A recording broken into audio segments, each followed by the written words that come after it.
Students, स्वागत है आप सभी का अपने चैनल प्लेटफॉर्म ऑफ ज्योग्राफी में। बच्चों, कल की क्लास में हमने जैव उर्वरक पढ़े थे। ठीक है, जैव उर्वरक क्या है, जैव उर्वरक कितने प्रकार के हैं और जैव उर्वरक किस प्रकार लाभदायक रहते हैं मिट्टी के लिए और फसलों के लिए। ठीक है, आज की क्लास में हम पढ़ेंगे जैविक खाद क्या होते हैं।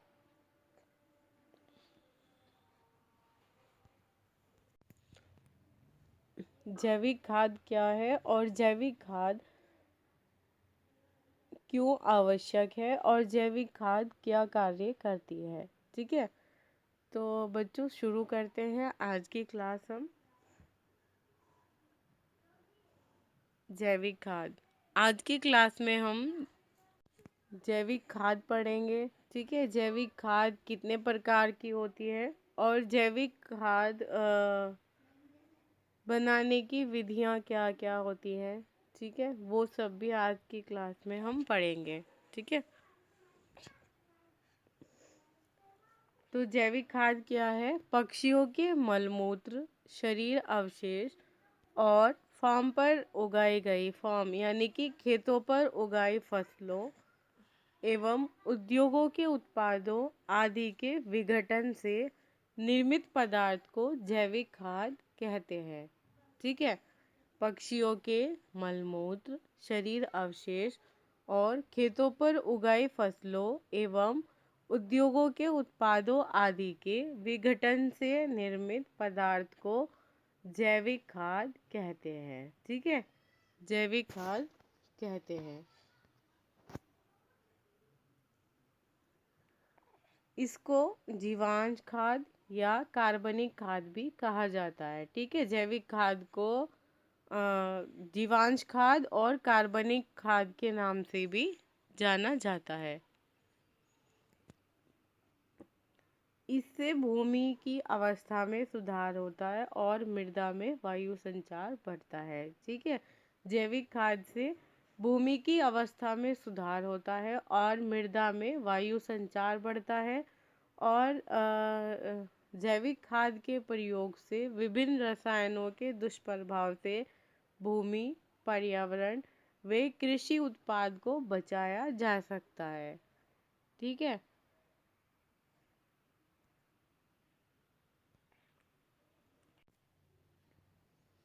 भूमि में उपस्थित सूक्ष्म जीवाणु वायुमंडल की नाइट्रोजन को पौधों की जड़ों में स्थिर करने का कार्य करते हैं। ठीक है, भूमि में अति सूक्ष्म जीवाणु होते हैं। तो ये जीवाणु क्या करते हैं, वायुमंडल के अंदर जो नाइट्रोजन होती है उसको पौधों की जड़ों में स्थिर करने का ये कार्य करते हैं। ठीक है, और दलहनी पौधों की जड़ों पर कुछ विशेष प्रकार की ग्रंथियां पाई जाती हैं जिनमें ये सूक्ष्म जीवाणु रहते हैं दलहनी पौधों की जड़ों पर। ठीक है, दलहनी पौधे होती है हमारी दालें, दालें जितनी भी होती है हमारी वो सब दलहनी पौधों के अंदर आती हैं। ठीक है, दलहनी फसलों के अंदर।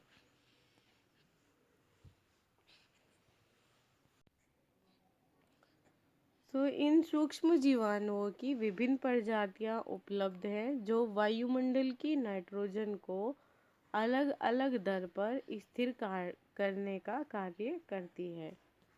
ठीक है, जो ये सूक्ष्म जीवाणु होते हैं तो इनकी विभिन्न प्रजातियां होती हैं। तो ये विभिन्न प्रजातियां वायुमंडल के अंदर जो नाइट्रोजन होती है उसको अलग अलग दर पर स्थिर करने का कार्य करती हैं पौधों की जड़ों में। ये जैविक खाद है।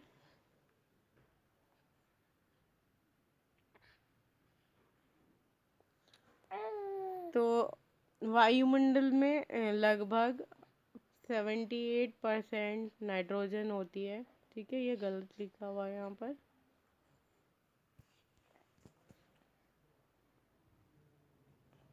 वायुमंडल के अंदर 78% नाइट्रोजन होती है। इसको यह सूक्ष्म जीवाणु पौधों की जड़ों में एकत्रित करते रहते हैं। ठीक है,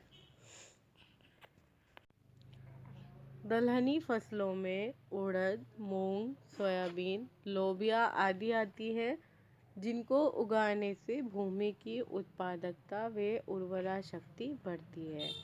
ठीक है, दलहनी फसलों में उड़द, मूंग, सोयाबीन, लोबिया आदि की फसलें आती हैं, जिनको उगाने से ना भूमि की उत्पादकता व उर्वरा शक्ति बढ़ती है। ठीक है, पोषक तत्व आसानी से पौधों को उपलब्ध होने लगते हैं तथा भूमि के वातावरण में तेजी से सुधार होता है।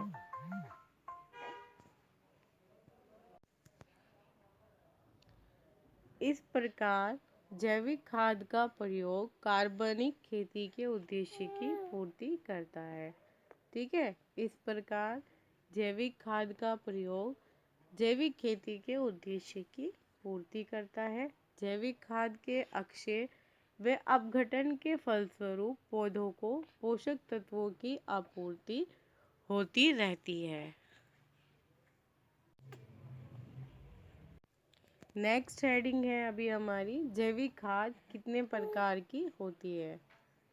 ठीक है, तो जैविक खाद के प्रकार, तो जैविक खाद वैसे तो काफ़ी प्रकार की होती है, बट जो प्रमुख होती है वो 4 ही प्रकार की होती है। ठीक है, बाकी ये सभी जैविक खाद ही है।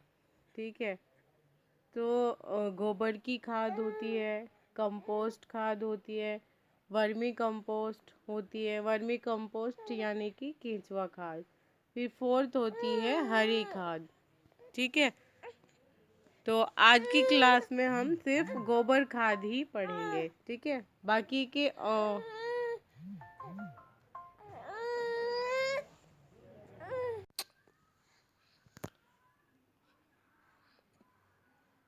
तो फर्स्ट खाद हम देख लेते हैं, गोबर की खाद। तो गोबर की खाद में 0.5 से 1.5% नाइट्रोजन होता है, 0.4 से 0.8% फास्फोरस होता है और 0.5 से 1.9% उसके अंदर पोटाश पाया जाता है।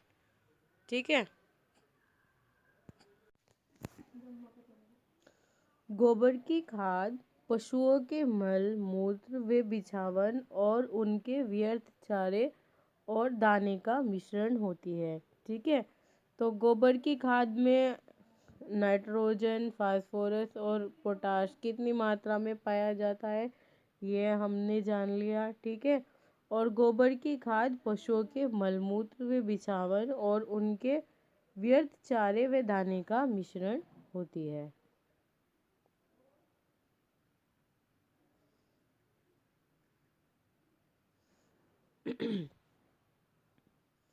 गोबर की खाद का संगठन पशु की किस्म यानी कि पशु की नस्ल, ठीक है, पशु की आयु और अवस्था, प्रयोग किए जाने वाला चारा व दाना, बिछावन की प्रकृति और उसका भंडारण आदि इन कारकों पर निर्भर करती है। ठीक है, पशुओं के गोबर, मूत्र व बिछावन आदि को गड्ढों में एकत्रित किया जाता है। इस प्रकार गोबर की खाद बनती है। बच्चों आगे का हम नेक्स्ट क्लास में करेंगे। ठीक है, आज की क्लास में सिर्फ इतना ही हम पढ़ेंगे और बच्चों आप इसके नोट्स बना करके मुझे व्हाट्सएप ग्रुप पर सेंड करेंगे, व्हाट्सएप पे सेंड करेंगे। ठीक है, और वीडियो के कमेंट बॉक्स में आप कमेंट करेंगे अगर कोई भी प्रॉब्लम आपको होती है। ठीक है, कुछ भी आपको नहीं समझ आता है तो आप वीडियो के कमेंट बॉक्स में ही कमेंट करेंगे और आप अपना सेक्शन और आपका एडमिशन नंबर ये भी कमेंट के अंदर मेंशन करके जाएंगे, क्योंकि आपकी ना अटेंडेंस भेजनी होती है बच्चे। ठीक है, तो सभी बच्चे अपने कमेंट करेंगे। ठीक है, वीडियो के कमेंट बॉक्स में और अपना एडमिशन नंबर और सेक्शन ये आप ज़रूर मेंशन करेंगे और इसके बाद आप इसके नोट्स बनाएंगे और मुझे आप व्हाट्सएप पे सेंड करेंगे। ठीक है, मिलते हैं बच्चों अब हम नेक्स्ट क्लास में। ठीक है।